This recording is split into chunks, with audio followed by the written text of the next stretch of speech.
اس کائنات میں ہر شے اللہ کی نشانی ہے۔ جیسے آپ کو اپنے کسی دوست کی دی ہوئی کوئی شے دیکھتے ہی دوست یاد آئے، ایسے ہی آفاق و انفس میں اللہ کی نشانی ہے، تمہارے اندر بھی اللہ کی نشانی ہے۔ ذرا توجہ کرو، آفاق کو دیکھو، کون فلک دیکھ، زمین دیکھ، فضا دیکھ۔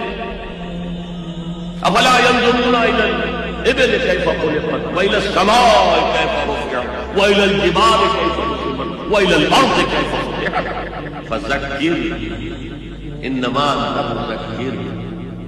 کیا یہ دیکھتے نہیں اور نہیں کرتے اونٹ کو کیسے پیدا کیا، کتنا اپنے ماحول کے ساتھ مناسبت رکھتا ہے، 7 دن میں کچھ کھانے کو ملے نہ پینے کو ملے، اسے کوئی پرواہ نہیں۔ اس صحرا نہ صحرا کا ابتعاث، وہ دیکھتے نہیں آسمان کیسے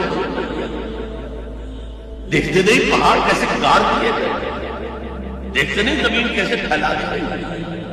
اے نبی آپ یاد دہانی کرائیے، یہ نشانیوں کی طرف متوجہ کر دیجئے، آپ سوائے یاد دہانی کرانے والے کے اور کچھ نہیں ہے۔ آپ کے ہاتھ کس کے آتی ہے کہ آپ اللہ کو منوا لیں، یہ تو تمہارے اندر سے فطرت سے ابھر کر گواہی آئی۔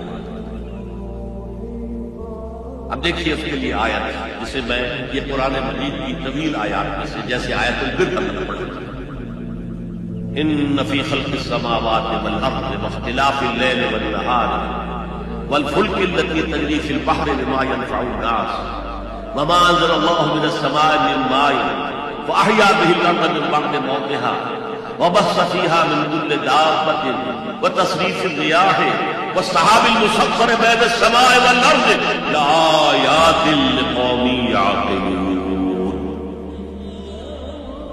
یقیناً آسمان اور زمین کی تخلیق رات اور دن کے الٹ پھیر میں اس کشتی یا جہاز میں جو ایسا سامان لے کر چل رہی ہوتی ہے جو لوگوں کو نفع پہنچاتا ہے، اور وہ جو اللہ نے آسمان سے پانی اتارا اور اس سے زمین کو اس کی موت کے بعد زندہ کر دیا اور زمین میں پھیلا دی ہر طرح کے جاندار، اور یہ ہواؤں کا چلنا اور یہ بادل جو مسخر ہے زمین و آسمان کے مابین، ان میں سے ہر ایک نشانی ہے پہچانو۔